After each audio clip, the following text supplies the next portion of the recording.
The resurrection of Jesus Christ is a reality that you must deal with.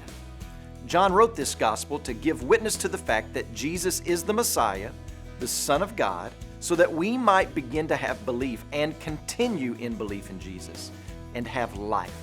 So think about that. He wrote to those who were already believers in order to strengthen their faith, encourage their hearts, steady their nerves, and direct their minds and give them resolve. It was written to direct them to the source of life. The source of life is not government, it's not yourself, it's not materialism, it's not in being at peace with yourself, it's not in keeping the rules. Life is found in Jesus and only Jesus. But all of this hinges on one event, and that is Jesus' resurrection. It doesn't matter at all the things that Jesus said when he was alive if Jesus is dead today, because Jesus made some extraordinary claims about himself. But if Jesus did rise from the dead, then everything changes. The resurrection is a reality that you and I must deal with.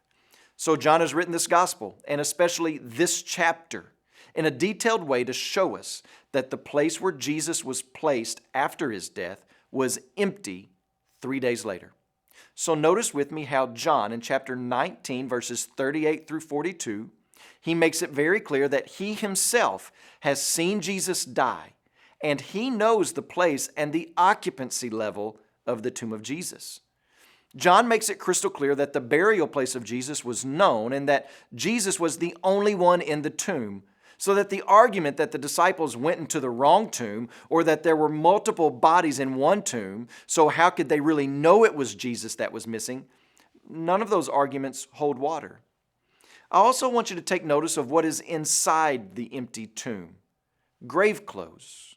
If the body of Jesus was stolen, why would the grave robbers unwrap the body?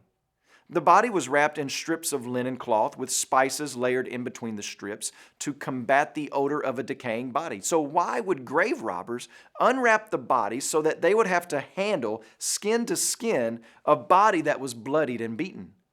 And add to that, why would they neatly fold back up the linen cloths along with the wrapping that had been placed around Jesus' head? Why would they have taken the time to do that?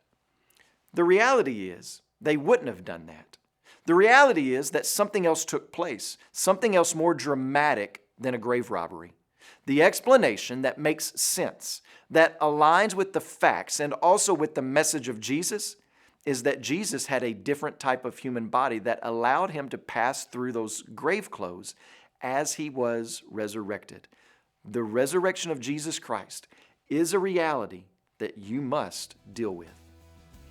If you're a believer in the resurrection of Jesus Christ and a follower of his, I want to invite you to pray today and remember Charles and Mona Costa, our missionaries in Lebanon. And to also remember the Ekenyambo Life Word broadcast that's heard in Tanzania and the Congo.